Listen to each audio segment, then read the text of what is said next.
Yo, what's up? We're back. We're going to be doing the recap for Jacare versus Hermansson UFC on ESPN+8, and kind of annoyed with this card if I'm being honest. But we're gonna go through it real quick. And the first fight of the night was part of the parlay of the week, which unfortunately we lost split decision there. Where I felt like Court McGee could have won, but Diego Lima, he had a pretty impressive showing. He was using a lot more lateral movement than I've ever seen him use before. I was pretty surprised, and that's what won him the fight. Was that lateral movement, moving off the cage, and McGee kept going forward. He actually dropped him in like the last 10 seconds of the fight. So good performance from both guys in my opinion, but Diego definitely showing some improvements. Like I said, he's never seen him move that much. He had good striking. He was keeping McGee on the outside, and it was a good fight for Diego Lima, and he got the win. Even though it was a split decision, it was arguable that McGee could have won. Wouldn't say that was one of the worst decisions of the night, and good performance by Diego Lima there. And then Angela Hill versus Jody Escobar. Angela Hill went in there, took care of business like she should. Minus 600 favorite, went in there and just, put it to Jody Escobar a bit. Jody's tough. She was firing back on occasion early on, but Angela Hill just beat her up. It was kind of a decisive performance there from Angela Hill. And then up next, Jim Miller, man. I mean, I picked Jim Miller to win, and yeah, he had a first round submission, rear naked choke, just like I said. Really awesome performance by him. He went in there, got the takedown, took the back, and finished Jason Gonzalez. And Jim Miller, he's still doing it, man. I mean, I think he has the third most wins in UFC history, and two out of his last three fights, he's had first round finishes. So if you put him in there with the level guys like the Gonzalez's, the Alex Whites, he goes in there and he does those guys. So maybe he's still not top 10, even though he does seem confident. He says he could compete with those guys. So we'll see what happens. If you fight Jim Miller, I mean, I remember he had a very close, fun fight with Dustin Poirier in like 2016. So he is competitive with a lot of guys, and you get him in there with the right matchups, he can maybe just surprise people if he's feeling good on the night. So Jim Miller's definitely still has some life in him, and it's going to be fun to see him continue to fight. And for Jason Gonzalez, pretty bad loss. First round finish. He's been finished two times in a row now, so it's going to be interesting to see what the UFC does with him. I'm sure they're going to give him another fight. Obviously, fighting Jim Miller is a tough task, so sure they'll give him another fight, see what happens. He did have a long layoff as well, so. Then I'm next, Gilbert Burns looking real impressive. I mean, he kind of just beat the shit out of Mike Davis. I mean, some people were picking Mike Davis, some people were saying, Mike Davis was live as an underdog, and yeah, Gilbert Burns shut that down. He beat him on the feet. He was landing hard leg kicks. He was landing the more impactful, bigger, more powerful shots.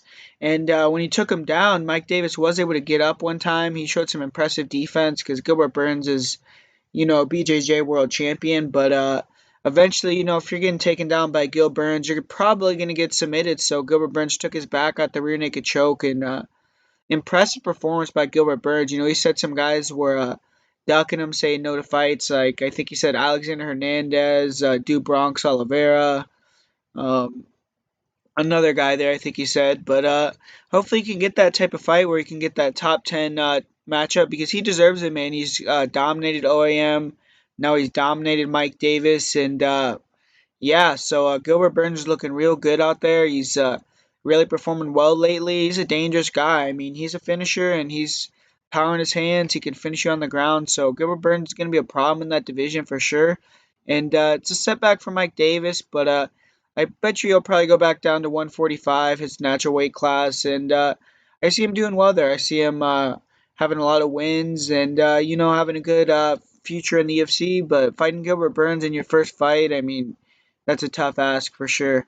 Then next for another tough ask was Verna Jandiroba coming up fighting Carla Esparza, and was surprised by Carla Esparza's game plan here. She had a good game plan, getting takedowns on Verna Jandiroba, and she got enough takedowns and top control to win the fight. Because I actually thought Verna won the stand up.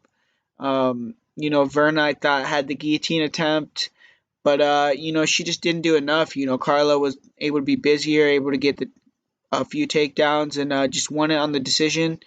Even though it was a close fight, I feel like it could have gone either way. I do think that Carla probably did deserve that decision. And big win for Carla Esparza. She'd lost two in a row, so now she's, kind of cemented herself back in that top 10. And for Verna Jandiroba, respectable loss in her UFC debut, close decision, and I think she's gonna bounce back. I think she's gonna, have a pretty solid UFC career. Then I'm next with this is a fight that I was kind of annoyed about, man. Had a bet here on Andre Arlovski, and I really thought he won this fight. I don't know what these judges were seeing when they gave this fight to Augusto Sakai, man. I mean, Andre Arlovski's getting robbed more than a 7-Eleven recently. I mean, I thought he beat Walt Harris too, but man, I mean, odd decision there. I feel like Augusto Sakai wasn't doing anything in that fight. I mean, I thought Arlovski landed the bigger shots. And I mean, it wasn't like it was much of a fight, but Arlovski does that where he slows down the pace now at his older age and went to decision again. But man, I mean, I don't know. I really felt like Andre Arlovski won that fight, and Augusto Sakai got the win, I guess. But yeah, it's kind of interesting now because now I think Arlovski's lost like 4 or 5 in a row. Where at least I think like his fight with Tai Tuivasa, the one with Walt Harris, and Sakai, I thought all those he arguably could have won all those fights. So it's a tough road here for Andre Arlovski. And for Augustus Sakai, he's got a win out there by the skin of his teeth. So I guess he's probably going to be getting a top 10 opponent next. And we'll see what happens. But I really don't expect much out of Sakai in terms of, potentially being a champion or a top 5 fighter, contender. I just don't think he has it in him. But yeah, so really felt like Andre Arlovski should have got the win there. Almost feel like that was a robbery. But yeah, Augustus Sakai got the win. Then up next with Takashi Sato against Ben Saunders, and he was part of the parlay of the week. I had to play on him, and pretty good first round. It was back and forth. Ben Saunders had his moments, but in that second round, he landed that straight left hand, dropped him, had some big ground and pound, took him out. So big win there for Takashi Sato in his UFC debut, and he's a fun fighter to watch. He's interesting. I'm sure he'll be on a lot of those Asia cards out there. He could have some fun fights, and if he continues to improve, he could be a potential threat to being, a top 25, top 15 guy because he has a decent takedown defense. He has that judo in his back pocket, and he's fast. He has some fun striking. He's wide base. He's quick. So I think Sato has some potential here.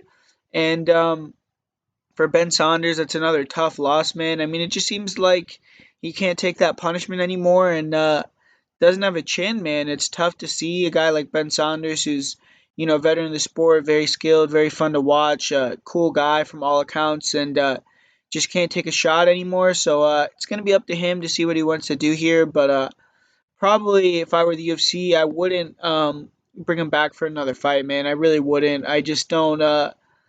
I just don't think that even though he's fun to watch, he could finish a fight himself. I just don't think that for his health, he should be fighting in the UFC anymore. So, yeah, big win for Takashi Sato there. And then for Roosevelt Roberts, he went in there. He had a nice decision win over Thomas Gifford.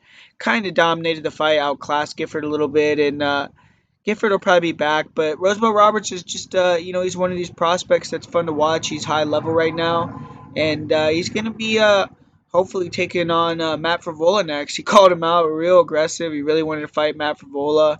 And yeah, so good win there for Roosevelt Roberts. And then up next, Corey Sandhagen against John Lineker. And this was another decision, man, that I, I didn't agree with at all, really. I just don't think Corey Sandhagen didn't do anything. He didn't do much to. I thought Lineker had all the big moments in the fight.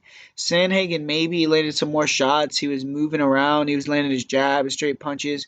Do think he hurt Lineker maybe a couple times, but I thought Lineker, hurt him to the body bad a couple times. I thought he was pushing the pace. He had that guillotine at the end of the fight, and I really feel like John Lineker deserved the victory there. But Corey Sandhagen got it done, and Corey Sandhagen did have a great performance. I mean, you can't take it away from him. He was moving in there. He took the shots of John Lineker. A lot of guys break under that pressure, and he proved that he's legit. He's a great fighter, but definitely thought John Lineker should have got the nod there, in my opinion. And John Lineker is still a beast, man. He's still at the top of that division. So is Corey Sandhagen. So they're going to be sticking around up there, and can't wait to see both of them fight again. Next, probably my favorite fight of the night, my favorite win by someone was Glover Teixeira taking out Ion Cutelaba. A lot of people I saw on Ion Cutelaba, I was pretty confident that Glover would get it done here, and bet him as the underdog earlier in the week, and he got it done for me, man. He kind of what I thought would happen. You know, he took some damage early. He got dropped by a spinning back fist by Ion Cutelaba, but Cutelaba only has about 3 minutes of gas, and he's very wild. And I think Glover started to see his shots coming. I thought it was going to be a knockout by Glover, and it looked like it was going towards that. You know, Glover was piecing that dude up. He was tagging him with huge shots, rocked him a couple times, and then was eventually able to get a rear naked choke. But Glover could have got the knockout as well, in my opinion. Just outclassed Ion, and felt good to see that as well. Just because Cutelaba, man. I mean, that guy was acting like an asshole all week. I mean, you got to show some respect towards a legend like Glover Teixeira, man. I mean, ripping his picture, he won't shake his hand. He does the. I mean, I know he always does that throat slash. That's kind of his thing to be kind of aggressive. That's his whatever. But I feel like it felt good to see Glover go in there and take him out, man, submit him and humble him a little bit. And we'll see what Eon wants to do. Like I said, man, I think Eon has a lot of potential. If he came over to the United States, came to a legit camp, had a game plan, started to kind of just refine some of those skills, fix a little bit of those holes. I think he could be really good, but as long as he stays over there in Moldova and he's just coming in as a berserker early on. I mean, that's only going to work against guys outside the top 15. So, yeah, I mean, I think Ion Cutelaba is still a beast. He's someone that you have to really be worried about in that first round. But Glover showed how to do it, man. He weathered the storm and, beat him up. So, good win by Glover, submission, rear naked choke, and yeah, man, back-to-back wins for Glover Teixeira, and he's still kicking in 2019. And up next, Mike Perry. Fun fight, back and forth, and he had to dig deep here to get a win over Alex Oliveira. And how tough is Cowboy Oliveira, man? I mean, we all know about him in the past. I mean, he got freaking in a grenade explosion and came back. In this fight, he freaking dislocates his toe. They just put it right back in. He's right back out there fighting again. I mean, Cowboy Oliveira, in my opinion, though, kind of dropped the ball in this fight. I mean, Perry won the fight. He had some good pressure. Looked really strong in the clinch, which was impressive because Cowboy Oliveira kind of dogs a lot of people out in that position. But Mike Perry looked to be much stronger there. But I felt like if Oliveira, put a little more pressure on, threw more long range kicks, used a little more movement, and he could have won the fight. But I don't know. It looked like maybe he got spooked a little bit by Perry's power, or maybe he zapped his energy in the clinch, but didn't have that type of volume that he needed to get the win. And Mike Perry was able to, get him up against the cage, land some big shots. He dropped them, and big win there for Mike Perry. I mean, that was a career-changing win there. If he would have lost that fight, people would have probably been calling for him to be cut. And now that he's got a win, he's right on the fringe of the top 15 again. Because Alex Cabo Oliveira, anyone that follows this sport knows that that guy's a bad dude. So if you can beat up Cabo Oliveira, you can get a win over him. That's impressive. So I think he called out Darren Till. I mean, that would be a fun fight. Darren Till's, I think, lost two in a row now. Yeah, he's lost two in a row. He just was just starched. I know he has some issues going on. I don't know what happened, stealing a taxi, all that crazy shit. But they can get in there and have a fight. That would be fun to watch. Both wild dudes. I'm sure the build up would be entertaining as well. So yeah, I wouldn't mind watching that. And it seems like he's like on a mission to fight Colby Covington. So maybe that'll happen one day as well. And for Cowboy Oliveira, I mean, that guy is what he is, man. He's always gonna go in there, give fun fights, go to war. And anytime Cowboy Oliveira's fighting, sign me up to watch. And I don't think this dropped his stock much at all. He's that type of guy who's an action fighter. I don't think anyone thinks Cowboy Oliveira is going to go up and become the champion or anything, but he can beat anyone at any given night, and that's why he's fun to watch. So, yeah, great fight by those guys. And next, Greg Hardy against Dmitry Smolyakov, and yeah, kind of what I expected. Greg Hardy squash match, and after the fight, Dana White was like talking like, "Oh, we don't put on those type of matches in the UFC. If I would have known, never would have happened. Blah blah blah. I would like to see the 9 guys that he fought, but." Dana, man, he was in the UFC, bro. I mean, you had to have seen him fight. He fought Cyril Asker. He fought that other bum, the other Nah, other bum. I can't remember who it was. We're about to go on a trip here, but he fought Cyril Asker, and then he fought some. Who else was it that he fought? He fought yeah, Luis Henrique, and both those guys finished him very easily. And I mean, everyone knows how low level Cyril Asker is, so I I don't buy that he didn't know Dimitri wasn't a good fighter, but yeah, kind of what went down went down. Greg Hardy went forward, landed some shots. Dimitri wanted none of that. Kind of just crumpled down, gave him the win, and Greg Hardy got that knockout. So definitely want to see Greg Hardy in there against someone that's not just gonna quit after a couple shots, and see if he's actually improved. But on to the main event, Jack Hermansson against Jacare Souza.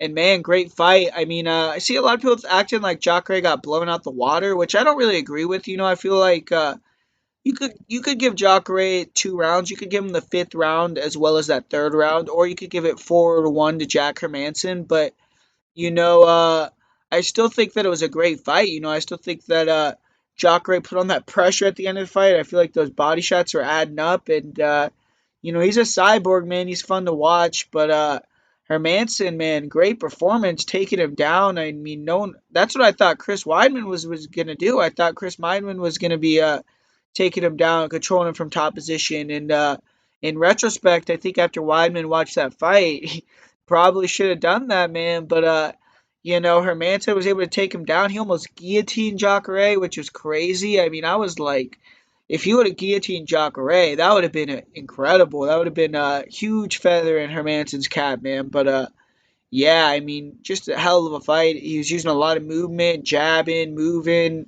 sticking and moving, and Jacare was walking in with those big wide shots. And I feel like Jacare hurt him on several occasions, and Hermansson hurt Jacare as well.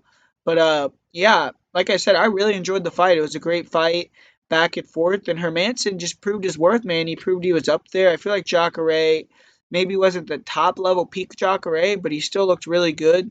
And Jacare said he was going to retire if he lost that fight. So I don't know, man. It would be a little disappointing to see someone that good retire because I definitely think Jacare could go in there and knock anyone out. I mean, literally. I mean, he can get in there with the champ on any given day. He can get in there with Jack Hermanson again, and it could be a different outcome. So, still think Jacare is one of the best in the world, but Hermansson, 2 wins in 2 months against top 10 guys.